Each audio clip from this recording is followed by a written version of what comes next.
Assalamualaikum warahmatullahi wabarakatuh. Perkenalkan, saya Vivi Apriliani, mahasiswi Arsitektur UMB semester 6 akan mempresentasikan hasil bedah karya kelompok 3 terkait bangunan mixed use dan vertical housing.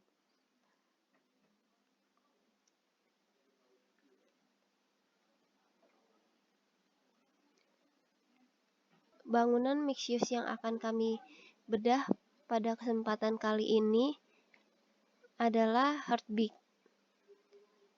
Lokasinya di Bedok, Singapura, didesain oleh arsitek Ong & Ong Pte Ltd. Bangunan 7 lantai dengan luas site 45.000 meter persegi ini diharapkan menjadi ruang sipil utama bagi masyarakat setempat. Dengan konsep arsitektur modern berkelanjutan dan standar tinggi, ruang dibuat dengan sangat fungsional dengan permainan blok dan tinggi antar lantai.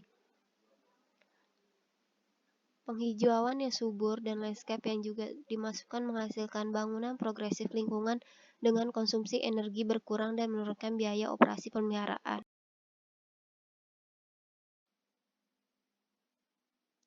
Dapat dilihat pada diagram, terdapat struktur organisasi pengelola Bedok Mixed Use.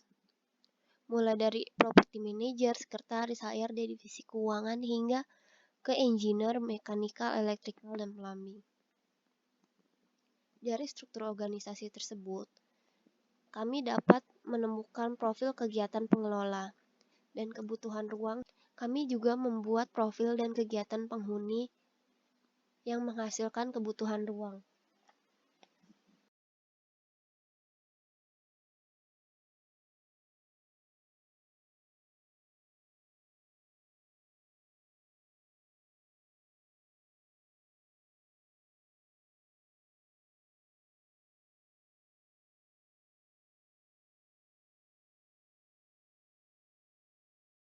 Dari diagram fasilitas ini, dapat dilihat fasilitas yang disediakan di bangunan ini. Untuk pola sirkulasi, bangunan ini memiliki pola sirkulasi terpusat, yaitu dari entrance ke atrium, lalu dari atrium menuju ke segala fasilitas yang ada. Konsep struktur bangunan ini menggunakan bentang lebar dan bebas kolom.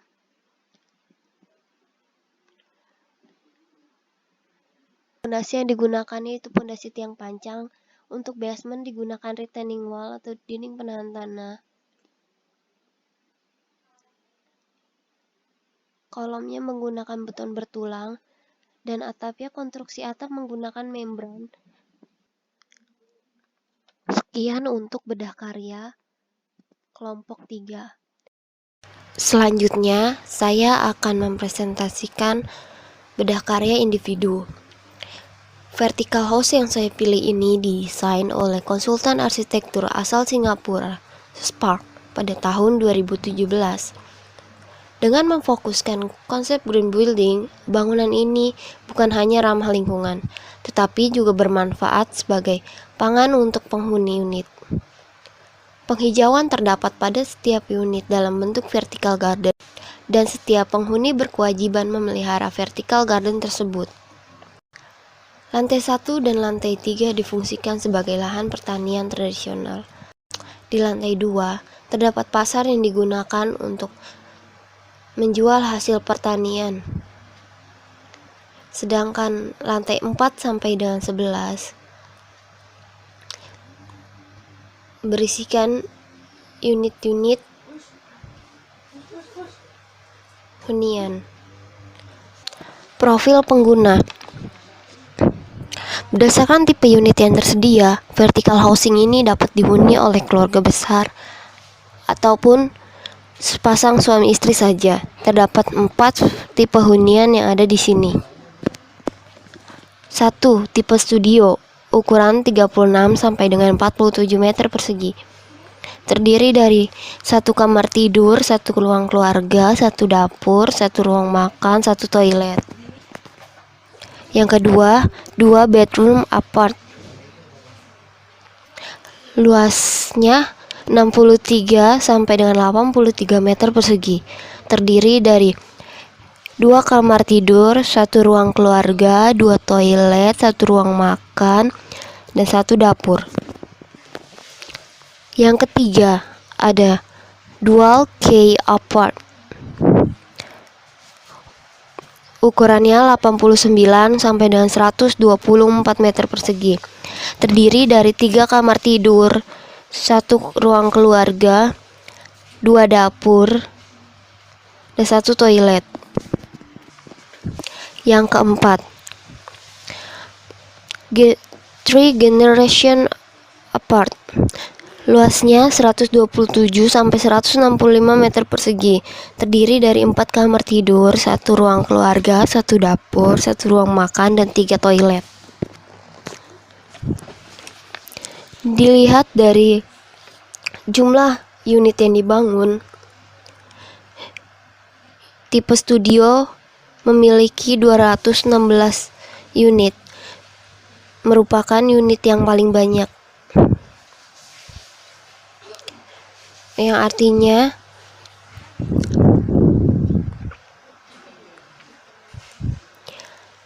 vertical housing ini memiliki target sepasang suami istri saja.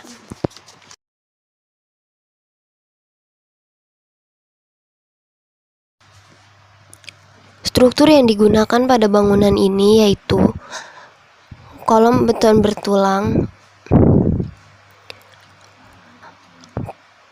pelat lantai menggunakan modul melengkung,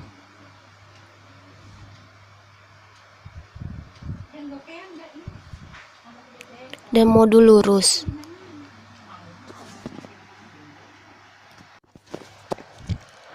Bangunan ini menggunakan kekuatan sumber listrik dari biomasa, yaitu sampah sisa pertanian dibakar dan menghasilkan uap yang akan menggerakkan turbin dan generator,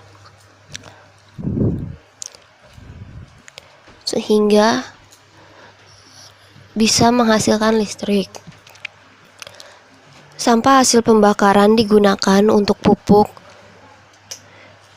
di pertanian tradisional yang ada di lantai 1 dan lantai 3.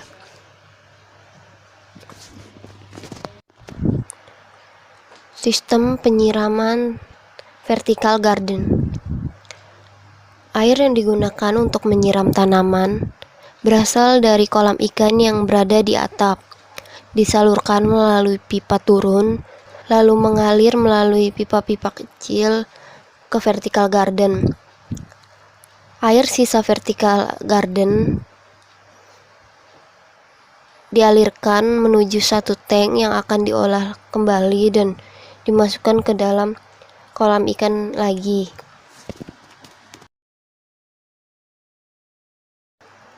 Berikut adalah gambar diagram dari sistem pengairan